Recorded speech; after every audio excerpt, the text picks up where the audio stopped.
Praise the Lord. இந்த காலை வேளையில் கைரோஸ் டிவோஷன் நேரத்துக்கு உங்கள் எல்லாரையும் ஆண்டவராகிய இயேசு கிறிஸ்து நாமத்தில் நாங்கள் வரவேற்கிறோம்.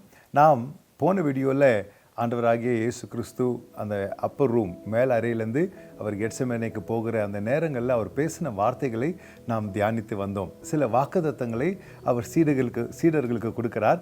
அதே வாக்குத்தத்தங்கள் நமக்கும் பொருந்தும் என்று நாம் சில வாக்குத்தத்தங்களை பார்த்து உற்சாகப்பட்டோம்.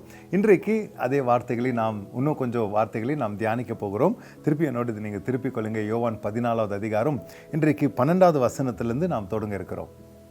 மெய்யாகவே மெய்யாகவே நான் உங்களுக்கு சொல்லுகிறேன், நான் என் பிதாவினிடத்திற்கு போகிறபடியினால் என்னை விசுவாசிக்கிறவன் நான் செய்கிற கிரியைகளை தானும் செய்வான், இவைகளை பார்க்கிலும் பெரிய கிரியைகளை செய்வான். ஹல்லேலூயா. ஆண்டவராகிய இயேசு கிறிஸ்து சொல்லுகிற வார்த்தைகள் பாருங்க. மெய்யாகவே மெய்யாகவே நான் பிதா இடத்துல போகிறேன். பாருங்க, இது ஒரு நல்ல நாயகன் பேசுகிற ஒரு வார்த்தைகளாக இருக்குது. நிறைய பேர் என்ன விரும்புவாங்கன்னா, நமக்குன்னா இன்னொருத்தர் மிஞ்சி வந்துடக்கூடாதுன்னு நினைப்பாங்க இல்லைங்களா? அவங்கள தடை பண்ண பல முயற்சிகளெல்லாம் எடுப்பாங்க. அப்படிதான் அந்த உலகம் இருக்குது. ஆனால் இயேசு பார்த்தீங்கன்னா, நான் பிதா இடத்துல போகிறேன், நான் செய்ததுக்குன்னா நீங்கள் எப்படி செய்வீங்களா? நான் செய்கிற கிரியைகளை தானும் செய்வான், இவைகளை பார்க்கிலும் பெரிய கிரியைகளையும் செய்வான். என்ன அருமையான ஒரு வாக்குத்தத்தம் பாருங்க. நான் செய்கிற கிரியைகளை தாமும் செய்வான், இவைகளுக்குன்னா இன்னும் பெரிய காரியங்களை ஆண்டவர் இந்த வருஷம் நம்மளுக்கு கொடுத்த வாக்குத்தத்தம் பார்த்தீங்களா? நாம் என்ன செய்ய போகிறோங்க? அவருக்காக மகத்துவமான காரியங்களை, பெரிய காரியங்களை நாம் செய்ய போகிறோம். we will do mighty exploits. ஹல்லேலூயா. அதே காரியங்களை ஆண்டவர் அவர் சீடர்களை பார்த்து ஒரு வாக்குத்தத்தமாக கொடுக்கிறார். இப்பொழுது நான் இப்படி யோசிக்கிறேன், ஆண்டவராகிய இயேசு கிறிஸ்து அவர் தேவனாக இருந்தார், முழுவதுமாக ஆண்டவராக இருந்தார், முழுவதுமாக மனுஷருமா இருந்தார். he was fully God, he was fully man. அவர் செய்த அற்புதங்களை பார்த்தீங்கன்னா, அந்த 3.5 வருஷங்களில் அவர் செய்த காரியங்களை பார்த்தீங்கன்னா, அது நம்மளால யோசிச்சு கூட பார்க்க முடியாது. அது போல வல்லமையான காரியங்களை உலகத்தையே அசைத்துட்டு போயிட்டார் ஆண்டவர். Praise the Lord.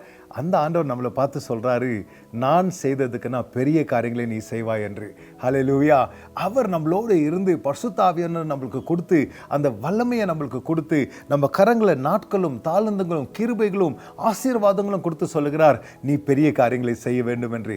இயேசு வாக்குத்தத்தம் கொடுத்துருக்கிறாருங்க. நம்ம என்னத்துக்காக காத்து கொண்டிருக்கிறோம்?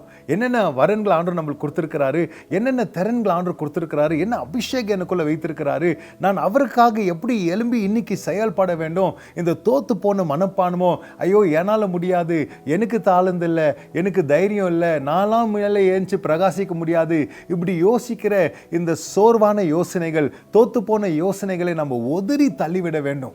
இயேசு நம்மளை பார்த்து ஒரு வாக்குத்தத்தம் கொடுத்திருக்கிறார், நான் செய்ததுக்கு நான் நீ பெரிய காரியங்களை செய்ய போகிறாய் என்று. ஹல்லேலூயா. ஆண்டவர் நம்மளை ஆசீர்வதிச்சிருக்கிறார்.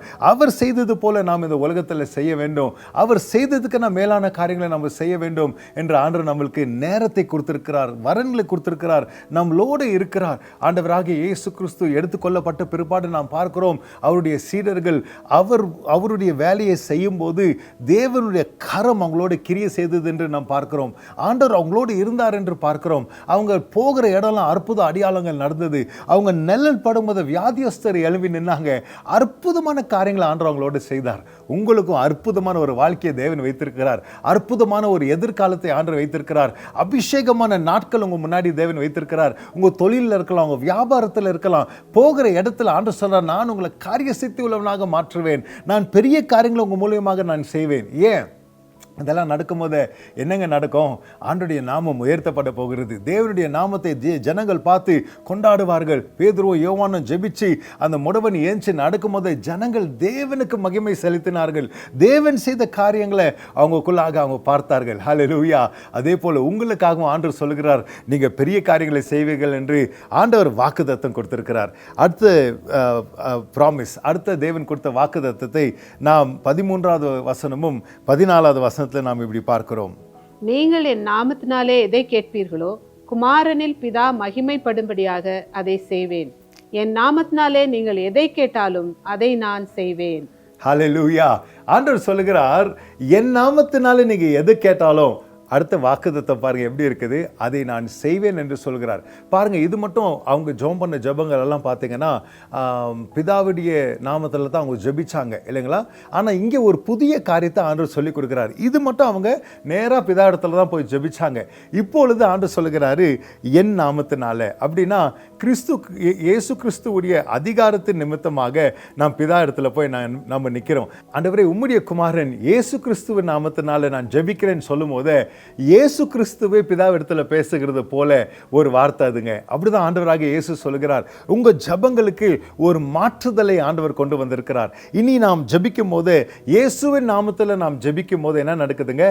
ஆண்டவராகிய தேவன், பிதாவாகிய தேவன் அதை கேட்டு அதுக்கு பதில் கொடுக்கிறவராக இருக்கிறார். அந்த ஜெபத்தை கேட்கும் போது அவருடைய குமாரனே பேசுகிறது போல ஆண்டவராகிய தேவன் அதுக்கு பதில் கொடுக்கிறவராக இருக்கிறார். Praise the Lord. அப்போ 2 வாக்குத்தத்தங்களை நாம் இன்றைக்கு பார்க்கிறோம். முதலாவது, அவர் நம்மளுக்கு கொடுத்திருக்கிற வாக்குத்தத்தம் என்னன்னு பார்த்தோம்னா, இன்னைக்கு அவர் சேர்ந்த காரியங்களை நாம் செய்ய போகிறோம். அவர் சேர்ந்த காரியங்களுக்குன்னா மேலான காரியங்களை செய்ய, இன்னும் அதிகமாக எக்ஸ்ப்ளாய்ட்ஸ் ஃபார் த லார்ட் செய்ய ஆண்டவர் நம்மளுக்கு என்ன பண்ணுறாருங்க? பலனை கொடுத்திருக்கிறார், வாக்குத்தத்தத்தை கொடுத்திருக்கிறார். 2வதாக பார்க்கிறோம், இயேசு கிறிஸ்துவின் நாமத்தினால நாம் ஜெபிக்கும் போது அந்த ஜெபங்களுக்கு பிதா பதில் கொடுக்கிறவராக இருக்கிறார். பழைய ஏற்பாடில் அந்த பாக்கியம் அவங்களுக்கு இல்லாமல் இருந்தது. அவருடைய நாமத்தில் அவங்க வர முடியல, நேராக பிதாவிடத்தில் வந்தாங்க. இப்பொழுது இயேசுவின் நாமத்தினால நாம் வரும்போது அவருடைய அதிகாரத்தினால வருகிறோம். அவர் உண்டாக்கின வழியின் வழியாக நாம் வருகிறோம். பிதா இடத்துல நின்று நம்மளுக்கு பேச ஒரு தைரியமாக, ஒரு புத்திர ஸ்வீகாரத்தோடு, அப்பா பிதாவின் கூப்பிடுகிற ஒரு பாக்கியத்தோடு நாம் வர முடியுதுங்க. எல்லாரும் கண்களை மூடி நாம் ஜெபிக்க போகிறோம். பிதாவே, உமக்கு நாங்கள் நன்றி சொல்கிறோம். இயேசு சொன்ன வார்த்தைகளில் வாக்குத்தத்தங்களை நாங்கள் ஏற்றுக்கொள்கிறோம்ப்பா. எங்களுக்காக ஒரு நோக்கத்தை நீங்கள் வைத்திருக்கிறீங்க. எங்கள் நோக்கத்தை நாங்கள் நிறைவேற்ற பரிசுத்தாவின் அபிஷேகமும் வல்லமையும் எங்களுக்கு கொடுத்துருக்கிறீங்கப்பா. ஆண்டவரே, பெரிய காரியங்களை செய்ய பெரிய தேவன் சின்னர்களாக இருக்கிற எங்கள் கரங்களை நீங்கள் பிடிச்சிருக்கிறீங்கப்பா.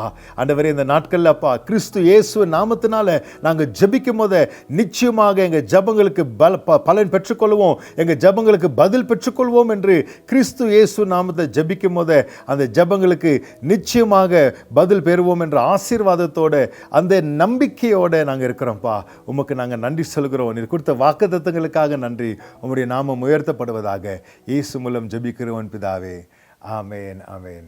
கர்த்தர் உங்களை ஆசீர்வதிப்பாராக.